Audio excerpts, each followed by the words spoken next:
dans cette vidéo. Dans cette vidéo, nous allons apprendre comment programmer avec les Python. Comment utiliser Python, le langage Python pour programmer, concevoir des applications, concevoir les jeux vidéo. Cette vidéo est une vidéo d'introduction. Nous allons commencer par des petites choses, des simples choses. Plus nous avançons, nous allons atteindre un autre niveau. Donc, veuillez suivre attentivement. Apprendre un langage de programmation demande beaucoup de choses. Ça te demande d'être sérieux dans ce que tu fais. Ne pas seulement me regarder en train de coder. Vous devez aussi vous focaliser sur les exercices. C'est-à-dire vous-même, à la maison, vous pouvez essayer des exercices, des exemples à partir de la vidéo que je vous ai proposée. Et cette vidéo est une vidéo d'introduction. Nous allons parler sur les Python. Qu'est-ce que les Python fait? Les Python en français. Qu'est-ce que les Python fait? Nous allons parler sur les commentaires sur Python. Comment écrire des variables sur les Python. C'est quoi les variables? Les types de données sur Python. Les nombres sur Python. Nous allons parler sur ça. Et après ça, nous allons faire une autre vidéo avec d'autres explications sur d'autres étapes à poursuivre. Pour commencer avec les Python, pour le moment, vous n'avez pas besoin d'installer un IDE pour pouvoir travailler sur ça, ou soit votre endroit, ou soit, si je peux dire, le moteur de programmation. Vous n'avez pas besoin de ça pour le moment. Nous allons juste aller online, c'est-à-dire en ligne, sur Chrome. Vous tapez sur Chrome et puis vous tapez Python. C'est en anglais, il faut savoir que tout est en anglais. Déjà, c'est déjà bien sorti là-bas. Python Online Compiler, c'est-à-dire c'est un moteur que vous pouvez utiliser pour pouvoir taper vos codes online en ligne et vous exercer facilement sans pourtant avoir à installer les Python sur votre computer, sur votre ordinateur. Vous allez m'excuser dans cette vidéo, vous allez voir que mon ordinateur sera en anglais, mais ça sera, si vous suivez attentivement, vous allez comprendre facilement. Parce que d'abord, la plupart des langages de programmation, c'est en anglais. Les Python, c'est en anglais. C'est codé en anglais, ce n'est pas codé en français. Mais vous n'avez pas besoin d'apprendre l'anglais pour pouvoir coder sur Python, ou soit Java, tous les langages. Vous pouvez utiliser votre propre langage, c'est-à-dire votre propre langue, mais avec des règlements, avec d'autres règlements d'anglais qui sont faciles, qu'on va expliquer dans cette vidéo. Quand on saisit Python Online Compiler, nous entrons sur Enter, nous cherchons ça et nous allons prendre les premiers. Vous allez voir que j'avais déjà pu appuyer ici sur les liens qui est là, Online Python Compiler Interpreter, donc c'est-à-dire l'interprète de Python. Quand vous tapez vos langages, ils sont interprétés sur ces compilers ici. Vous appuyez dedans et vous allez voir cet écran sortir. Et sur cet écran, vous allez voir, on a écrit Online Computer to run Python online. C'est-à-dire, vous pouvez exécuter votre Python, votre programme en ligne, sans pourtant avoir ça sur votre ordinateur. Ça, c'est simple pour juste commencer. Et après, on pourra vous montrer comment installer Python sur votre computer et puis pour pouvoir travailler sur votre ordinateur. La première des choses, qu'est-ce que Python? Ok. Python est un langage de programmation qui nous permet d'exercer plusieurs choses. Par exemple, le Python est utilisé sur un serveur, par exemple, pour créer des applications web. Python aussi peut être utilisé avec des logiciels pour créer des flux de travail. Python peut être aussi connecté à des systèmes de bases de données. Il peut être également il peut également lire et modifier des fichiers. Python, ou soit Python, peut être utilisé pour gérer des grandes quantités de données et effectuer des opérations mathématiques complexes. Python aussi peut être utilisé encore pour par exemple pour les prototypages rapides ou pour développer les logiciels prêts pour la production. Pourquoi utiliser le langage Python? Le langage Python est un langage très facile pour tout le monde. Chaque débutant doit commencer d'abord, en programmation, doit commencer par les Python, soit les Python. Vous allez m'excuser, je suis déjà habitué à appeler ça plus en anglais. On doit d'abord commencer par Python, apprendre Python, parce que Python, c'est un langage très facile, très simple, que chacun de nous peut apprendre facilement, sans pouvoir même suivre une formation payante. Et Python aussi est gratuit. Il est simple, similaire à plusieurs langages. Avec c'est en anglais, vous allez comprendre, c'est pas difficile. Python possède aussi une syntaxe qui permet aux développeurs d'écrire des programmes avec moins de lignes que certains autres langages de programmation. Par exemple, Java est trop compliqué par rapport à Python. Python s'exécute sur un système d'interprétation, ce qui signifie que le code peut être exécuté dès son écriture. Le prototypage peut ainsi être très rapide. Python peut être traité de manière procédurale, orientée avec ce qu'on appelle orienté objet. Avec les orientés objets, nous allons voir ça plus tard. Ou fonctionnel aussi, nous allons voir tout ça plus tard. Laissons commencer d'abord. Nous allons d'abord commencer par ce qu'on appelle les commentaires sur Python. Pourquoi les commentaires? Les commentaires nous aident, je peux écrire quelque part, les commentaires par exemple, les commentaires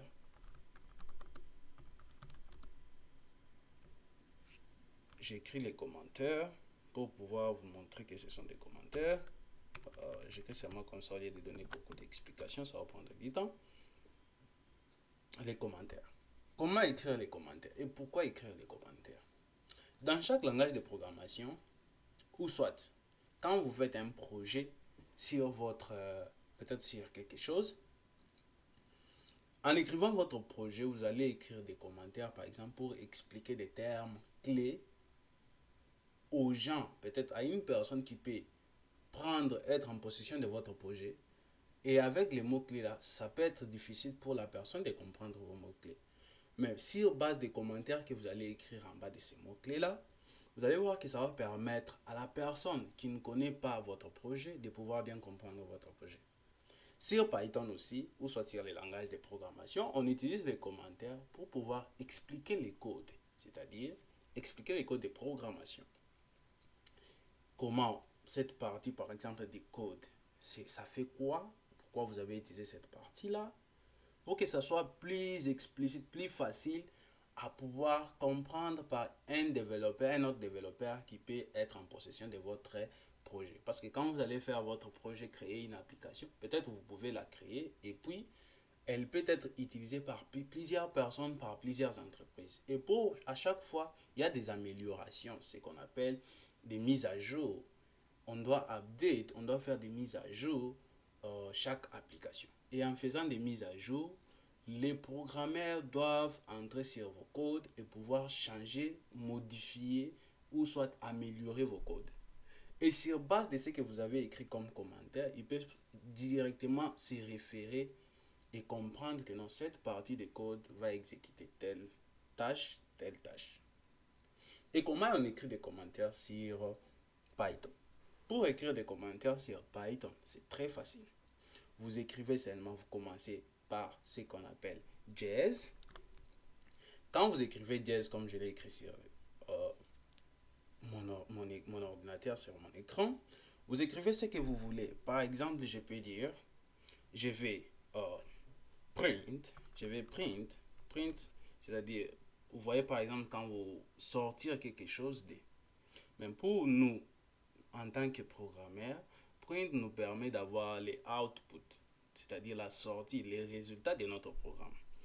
Je peux par exemple dire print message, donc sortir les messages. Je mets des points et puis j'espace pour que les points, donc les codes soient visibles.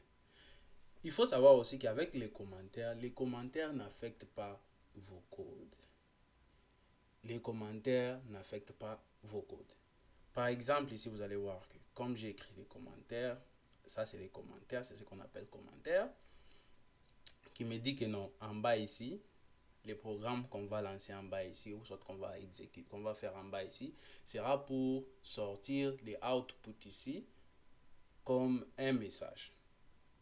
Et vous allez voir ici, on a écrit asterisk print message. Et vous allez voir, c'est coloré sous une autre couleur qui vous montre que non, ça n'affecte pas vos codes. C'est une partie de... ce n'est pas une partie des codes, mais ce sont juste des commentaires. Peu importe comment vous allez les écrire, tant que vous commencez par avec les jazz ici, vous écrivez sur la même ligne, vous allez voir que ça ne va pas affecter vos codes. Mais ça va être là, ça ne va même pas sortir ici. Ça ne va pas sortir ici. Ce qui va sortir ici sur les outputs, c'est juste vos messages que vous allez écrire. C'est ça d'abord les commentaires. Et les commentaires, comme je l'ai dit, ça peut être utilisé pour rendre les codes plus lisibles. Les commentaires peuvent être aussi utilisés pour empêcher l'exécution lors du test du code. C'est très facile. Commençons maintenant à coder. Je vais effacer tout ça. En programmation, soit en Python, nous avons ce qu'on appelle les keywords. Les keywords, ce sont des mots-clés de chaque langage. En Python, pour pouvoir sortir un message ou soit une donnée sur l'output pour pouvoir exécuter votre programme, vous allez écrire ce qu'on appelle print. Vous écrivez comme ça, print. Et avec print, vous devez normalement lui attribuer des valeurs. Et pour attribuer des valeurs au niveau du print, vous devez normalement mettre des parenthèses après print.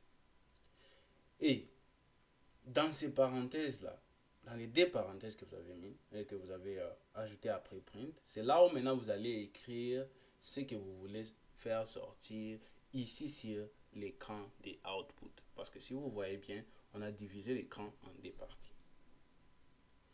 Ici, c'est pour écrire notre programme.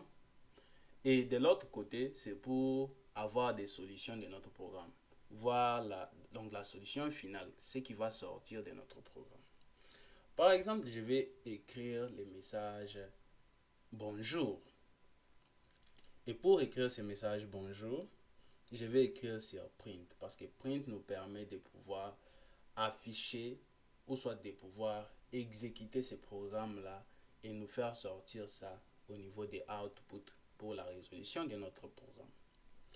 Et pour écrire ces messages-là, en Python, nous avons des façons d'écrire.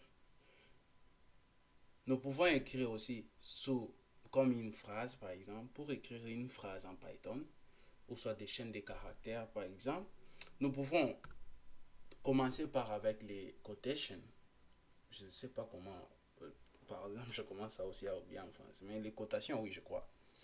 Les quotations nous permettent, vous pouvez utiliser double quotation, donc les deux quotations, ou soit single quotation. Par exemple, ici, j'utilise single quotation. Mais la plupart des langages de programmation utilisent ce qu'on appelle les double, soit les double quotations. Les double quotations, c'est justement les deux traits ici que vous utilisez et puis vous mettez à l'intérieur de vos deux traits les messages que vous allez faire sortir. Par exemple, je vais faire sortir le message bonjour. Je vais écrire bonjour. Par exemple, je peux écrire bonjour, je prends un exemple. Bonjour les développeurs. Bonjour soit j'écris seulement bonjour les devs.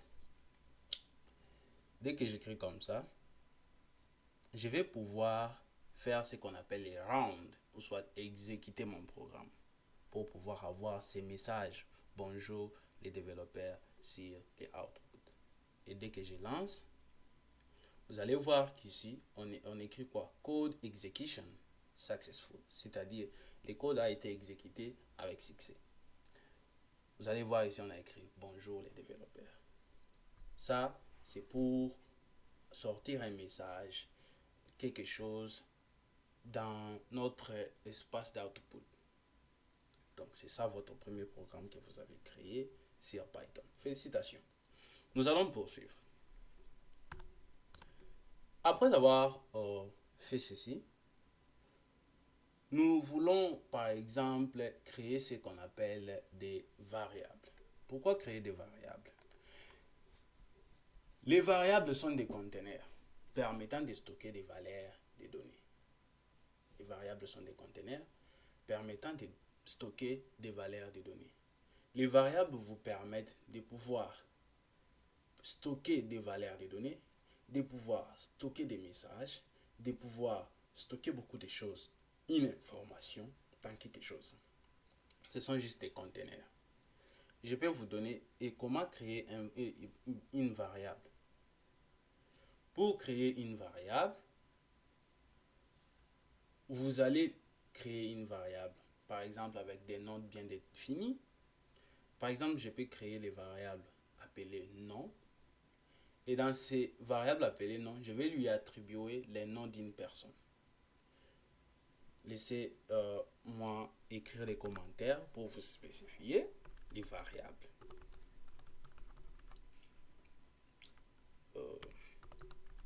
Les variables.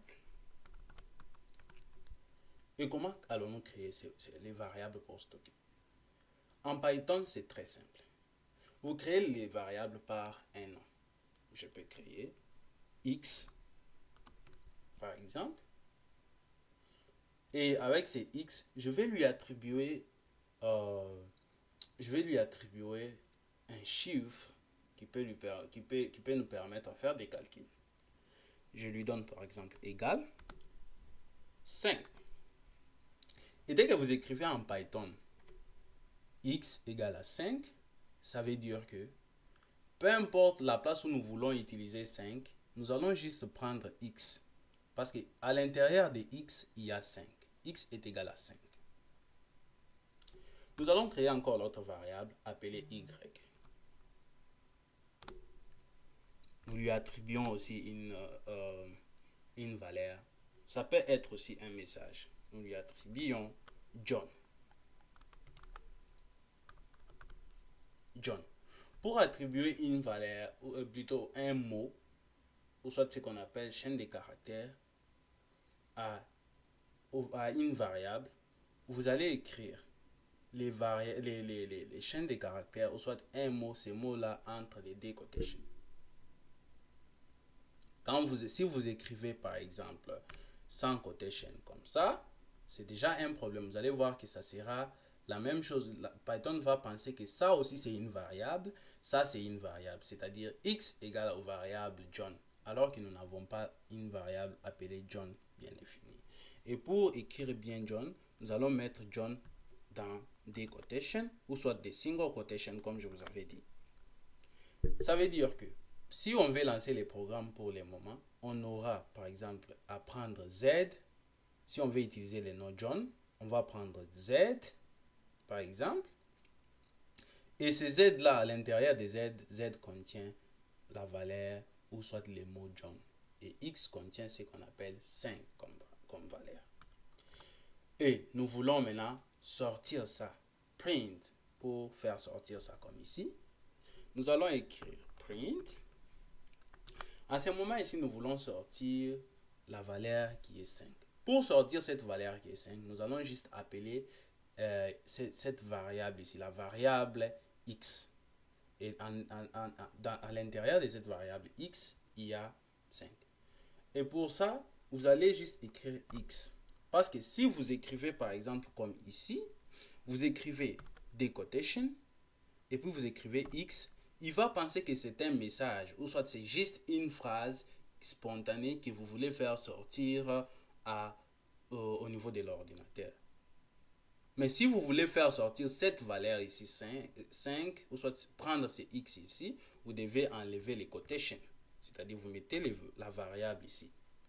Quand vous mettez votre variable ici, ça veut dire déjà que vous voulez faire sortir cette variable ici, la résolution ou soit la solution au niveau des outputs sera 5. Et nous allons aussi print aussi Y. Y contient aussi ce qu'on appelle John. Et allons maintenant rendre les programmes ou soit exécuter les programmes. Ça prend un peu de temps parce que c'est en ligne. Il faut savoir que c'est là. Ok, voilà.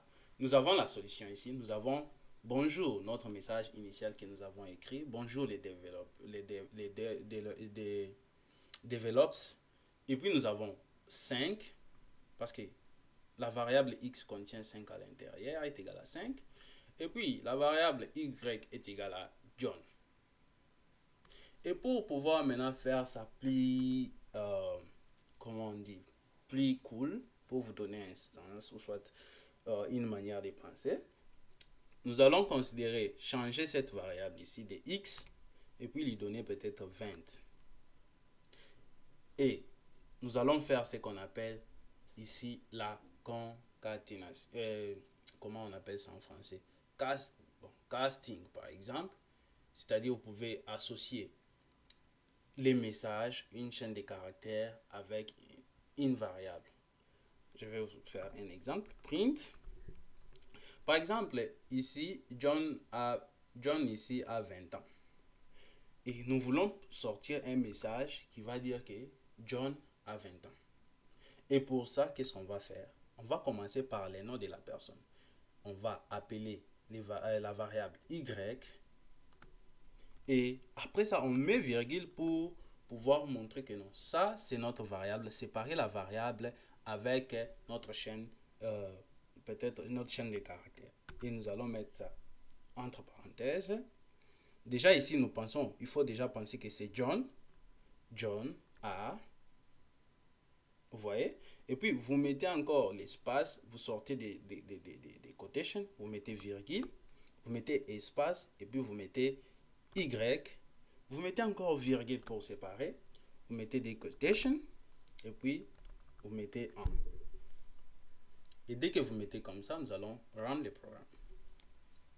Quand nous rendons le programme, qu'est-ce qu'on dit? John a 20 ans. Et pour ça, nous pouvons aussi faire supprimer ceci pour pouvoir donner un bon sens à notre programme. Nous supprimons les dprint, nous restons seulement avec ça. Et quand nous venons ici, nous appuyons sur Run. On nous donne John, bonjour les devs, John a 20 ans. Donc, c'est ça les variables. On peut stocker au niveau des variables, comme conteneur, on peut stocker par exemple un nombre, on peut stocker un nom, un mot, on peut stocker une phrase à l'intérieur. Donc c'est très facile, c'est ça avec les variables. Et pour ça, on peut encore aller plus loin pour pouvoir par exemple faire un petit programme de calcul. On crée d'autres variables. Mettons d'abord commentaire. N'oublions pas que le commentaire nous donne une idée, il nous donne l'explication sur ce que nous voulons faire. Par exemple ici, nous allons faire sommation. Nous déterminons par exemple une variable nommée boisson. Et nous lui donnons boisson. On crée coca. Par exemple, coca, on lui donne le prix du coca, je ne sais pas, en euros, par exemple, 3 euros ou 3 dollars. Et puis, nous allons donner aussi ce qu'on appelle prix de... on peut donner, qu'est-ce qu'on peut donner? Pain égale peut-être 4 dollars. Et nous voulons maintenant faire ce qu'on appelle une somme. On doit créer une variable qui va faire la somme des coca. Et donc coca plus pain. Et pour ça, on peut faire total. Total égale. On prend les coca qui contient 3 dollars plus, ok, plus ce qu'on appelle pain. Pain contient 4 dollars compris. Et pour ça, nous allons print. Nous allons faire sortir la solution. Nous allons faire print. Nous mettons seulement total. Total. Ou soit, si nous voulons donner sens, nous allons dire total. 2 points. Ok. Total 2 points. Et puis nous mettons l'espace pour que les mots ne soient pas collés. Donc, qu'il y ait l'espace entre donc la valeur qui va sortir. Et puis nous mettons virgule pour séparer, pour dire que non, ça c'est notre chaîne de caractères, soit un message. Et puis ça, c'est notre variable qui stocke, ou soit notre conteneur qui stocke la résolution, la solution. Qu'est-ce que le programme va faire ici? Python va prendre, par exemple, total, sorry, j'ai écrit mal ici, total. Python va prendre coca plus pain, c'est-à-dire 3, plus 4. Il va prendre cette valeur-là qui est égale à 7, lui stocker cette valeur-là dans à ce niveau ici de total. Maintenant, quand nous allons juste appeler seulement total ici, directement, nous aurons 7. On appuie, et puis on a John, comme d'habitude, et puis total 7. Donc, c'est ça, votre premier programme que vous avez créé. Et nous allons nous retrouver sur une autre vidéo pour pouvoir avancer avec notre programme. Thank you.